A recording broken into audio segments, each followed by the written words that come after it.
What is going on, you guys? Lou back at it again, another video. Now I just woke up and the first thing I needed to do before anything was record a video for you guys. So for today's video, we got some playoff news, and then we also got some news topics here. So I really wanted to talk about these things before I get onto the playoff update.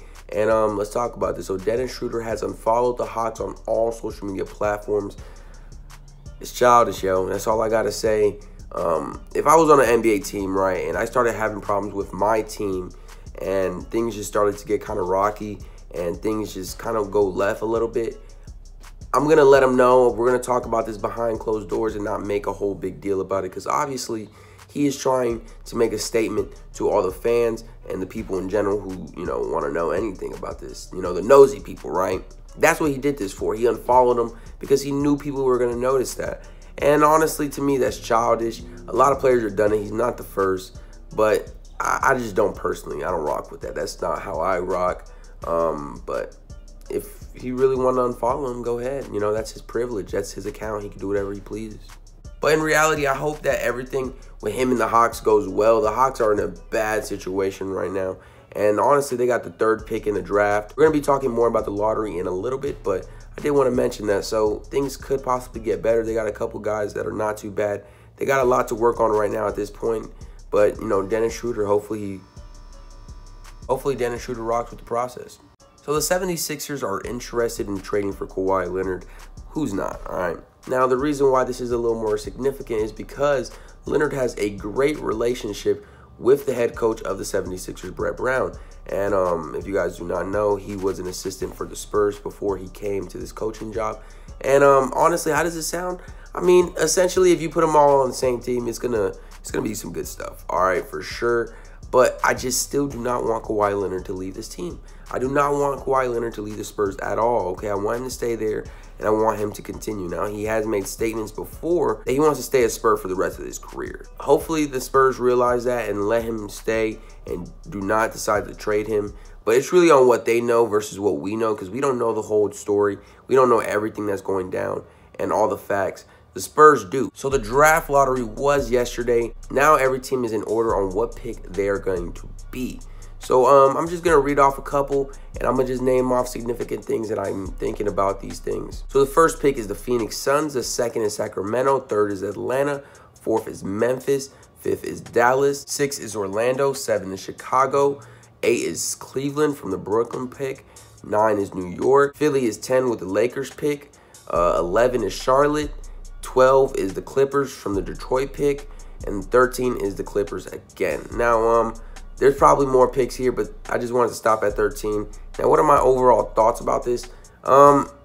Honestly, this is good for some teams right here. Phoenix, they got to pick somebody good, all right? They got a good team coming together slowly but surely. They got some guys. Yeah, I mean, I'm looking at this list. This is not too bad. For Cleveland, it's a little bit disappointing that they got 8. I was hoping a little higher for them personally, just because, I don't know. I thought definitely they could get higher. What's very exciting, though, is that Philly has a 10th pick. This is great for them. They must be so excited to get a 10th pick. That's not a bad pick at all. So, the 2 teams that I'm looking at the most, or 3 teams that I'm looking at the most. I'm looking at Phoenix here because they got the 1st pick. I'm looking at Cleveland, and I'm looking at Philly. I want to know what they do. Cleveland, they can't take no chance on some guy that might be good. They need to take a chance on someone that is good, that's ready. Because if essentially you get to keep LeBron ain't playing no games. He wants somebody over there that's ready to go, contribute immediately. Because right now, the way that the Cleveland Cavaliers are looking, it's not great. Now, with that being said, let's start talking about the playoffs, all right? So let's talk about Boston versus Cleveland, all right? Boston versus Cleveland. Cleveland is now down 2-0, and they're going to be going back to Cleveland's home now for these next 2 games. Now, overall, I mean, we got the 2 dubs that we needed. That's it. We needed those dubs. Now, at this point, we got to come together and beat them at their home. All right, we got to at least take 1 game at their home, and that could make this series a very different series. Now, what do I think overall? I don't want to get too excited yet because of the fact that I know this is the Cleveland Cavaliers. This is a team that has LeBron James, so that's something that I can't underestimate. LeBron James had, what, 42 last night? That's some crazy numbers. Now, I watched majority of this game, and I was really proud of my boys. I don't even know why I doubted them for a second, because now I'm going to officially change my prediction. Now, when I first made my prediction playoff video, I said that I think, Boston was going to make it all the way. That's my team, right? I changed my predictions once I got to this second round predictions. And now I just want to change back. All right. Boston's my boys. I cannot stop riding for them. And that's my team. So that's all I'm going to go. And I think we're playing very well. The chemistry is there.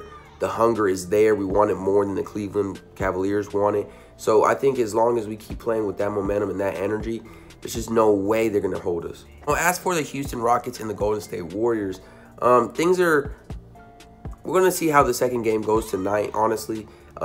They played a bad game because the role players didn't go off, all right? Will Kane made a very special point, though, on First Take. He said, it's not cool if you're going to be passing the ball to the role players on the final seconds to shoot the shot. So I think they got to incorporate better plays into this offense when they're playing against the Golden State Warriors. You're playing the Golden State Warriors that have a great defense, and that their offense is explosive. So I think at that point, the Houston Rockets definitely need to watch out because it can go very bad very fast if they're not making buckets. So they got to get great quality shots up and also be able to try to defend as best as they can. There's not that many guys that they can probably guard on this team because you're not going to guard Kevin Durant, all right? And you're not going to be able to guard either one of the Splash Brothers. So you got to make your choices. And as for that, if they hit a shot, you got to be able to hit one because if you miss 3 shots and they make 1, it'll start adding up very, very fast. So yeah, I mean, honestly, it's going to go as I predicted. I just don't see Houston Rockets having a great chance in this series. A lot of people do, and I want them to have a great chance. I really want them to win because I'm from Texas. But it's looking tough, man. James Harden and Chris Paul are going to have to both put up at least 35 each maybe.